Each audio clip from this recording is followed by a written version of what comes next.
football fans, welcome back to the Nene Show. Thanks for tuning into Football Extreme.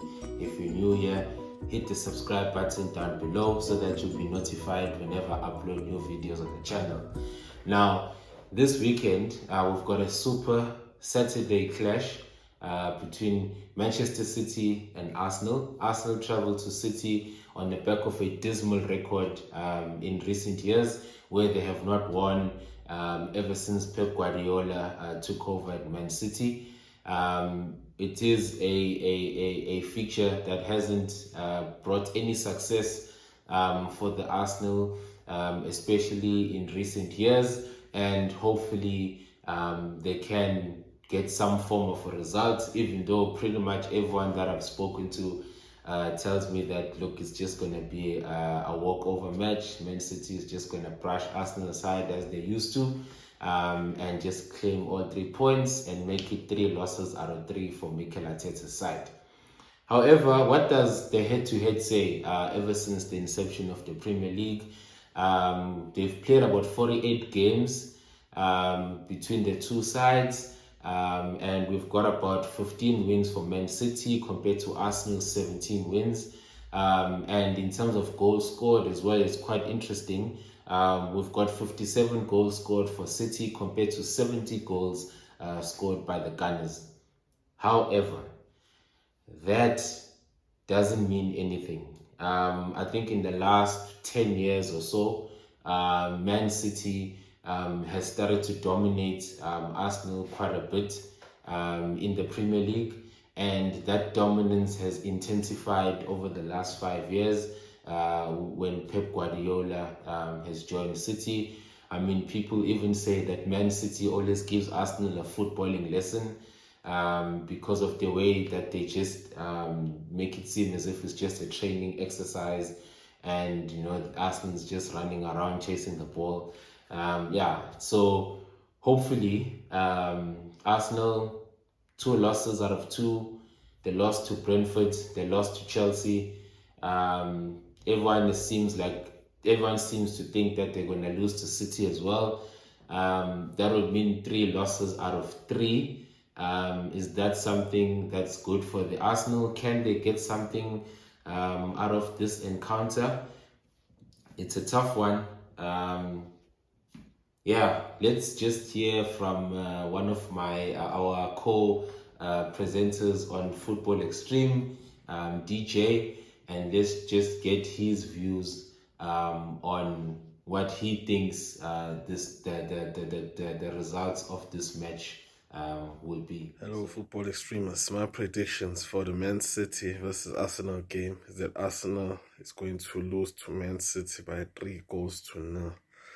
The reason for my prediction is that this is the same Arsenal team that has lost 2 of the opening fixtures in the Premier League, and even though they managed to put 6 past West Brom in the League Cup, that does not make any difference. This is a City side that is buzzing, that is on fire, and could possibly have Cristiano Ronaldo joining them very soon. So that's my prediction.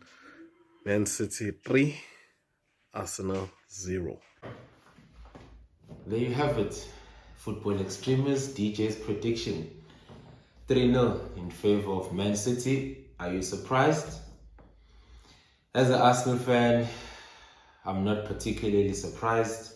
As I've said, it hasn't been a happy hunting ground for us. Anything that maybe if we lose the match and we lose by a 1-goal deficit, maybe we can walk out of that game with a level of dignity. If we can get a draw, that would be bonus. But yeah, it seems like it's all City on this one. Now, to wrap up this preview of this match, we've got some insights from Quabs, from Kicking It with Quabs show, and this is what he has to say regarding this particular match. Hey, football fans! It's Super Saturday this weekend. Big matches in the Premier League. And the first one up is Man City versus Arsenal. Man City lost their first game against Spurs. What a shock to the system. And Arsenal have just been wrought with COVID cases through their camp. So what do you think is going to happen this weekend? Are Arsenal going to come back and shock the champions again? Or is Man City just going to walk over the competition? Don't miss it. That was Quabs, football extremist, and he's always a breath of fresh air, always full of energy, always full of laughter. Let's see if he is going to be laughing or crying when he welcomes Chelsea to Anfield in the next game for the Super Saturday. Now, Liverpool and Chelsea, whenever there's been high expectations, the game tends to disappoint from time to time. And funny enough, I've got the stats that actually prove what I'm trying to say. They've played 50 games since the Premier League was started. And Liverpool have won 17 and Chelsea have won 19. And there's been 14 draws. So it's very tight between the two teams, and it's very difficult to predict how this one is going to turn out. We've got Liverpool, who've got an unbeaten record. They've won two out of 2. They've scored 5 goals, conceded none. We've also got Chelsea with pretty much the similar record, if not exactly. They've also won 2 out of 2 and scored 5 goals. And they both currently sit on 6 points. So yeah, it's pretty even. The head-to-head also proves that it's pretty even. Will this be a drawn match? Remember, if any of these teams draw and if Man City pick up points, they get closer. So there is sort of a lot riding on this encounter. And let me just start off with Quabs. And let's just get Quabs' views on this particular match of Liverpool welcoming Chelsea. Ladies and gentlemen, boys and girls, it is Liverpool versus Chelsea. The Reds versus the Blues. Van Dijk versus Lukaku. Who's gonna win? 2 teams, both on 6 points after 2 games, both haven't conceded a goal. They are riding high. My money is on the Reds. All on the Reds. Come on, Liverpool! Football extremists, you have got to love the energy from Quabs. He just doesn't disappoint. Anyway, I didn't expect anything else from Quabs apart from him supporting his team all the way. But what does DJ have to say about the Liverpool versus Chelsea match? Hello everyone, my prediction for the Liverpool-Chelsea game is that it's going to be a 2-2 draw. The reason why I'm saying it's going to be a draw, both teams have won the opening fixtures in the league and they are both on fire, so they're going to be scared of each other and they're going to be cautious. So both teams are just going to play it safe, and if one team gets the goal, you can be sure that the other team is going to respond as well. So this one is going to be a draw. That's it from me. Well, DJ has predicted a draw of 2-2. Now, from the highs of Quabs with all Reds to the lows of DJs, saying that it's going to be a draw. Van Dijk versus Lukaku. I don't know, man. I don't know. It's a tough one to predict. I don't know. Something is telling me that Chelsea might just pull a fast one on Liverpool. And yeah, I don't know. I might have to go with Liverpool in this one. I might have to go with Chelsea in this one. Yeah, Lukaku is on fire. He just wants to bulldoze everyone, dominate everyone. It should be an interesting battle with Van Dijk. But I would have to give it to Chelsea. 2-1 to Chelsea is my prediction. Football fans, before I wrap up the show, breaking news today is that Cristiano Ronaldo has signed for Manchester United. It seemed as if there was an issue with the wages at Juventus, and they just basically said, look, we can't afford you anymore. You're welcome to explore other options.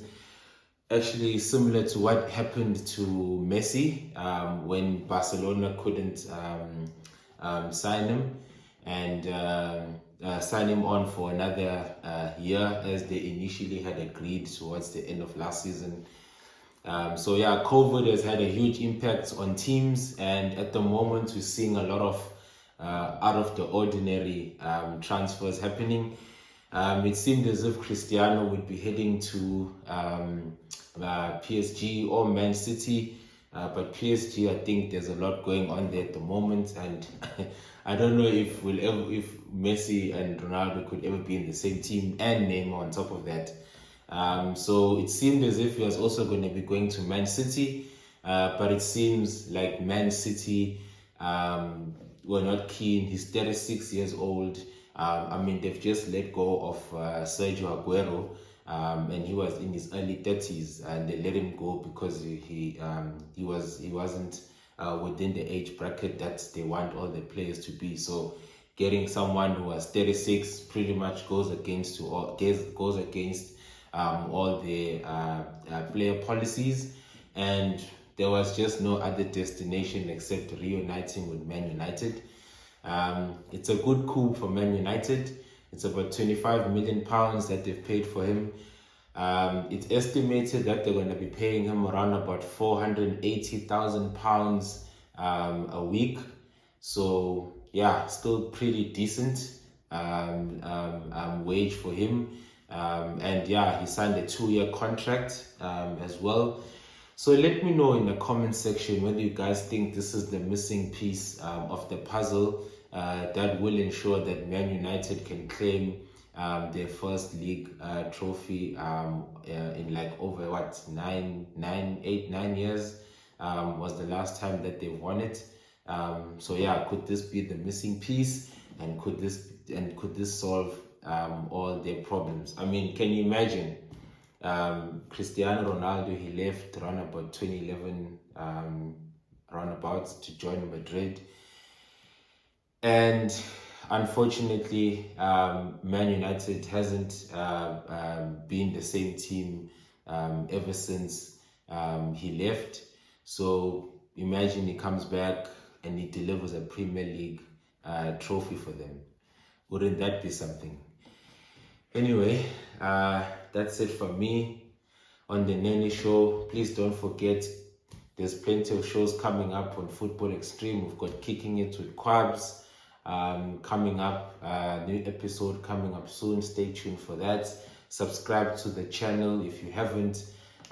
Smash a like on the video, and please leave me a comment in the comment section with regards to how we can improve our content on the channel. And yeah, we always ensure that we all the feedback that we get, we always integrate it into our work going forward. So yeah, please keep those comments coming, and they'll be greatly appreciated. Thanks for watching, and I'll see you guys next time.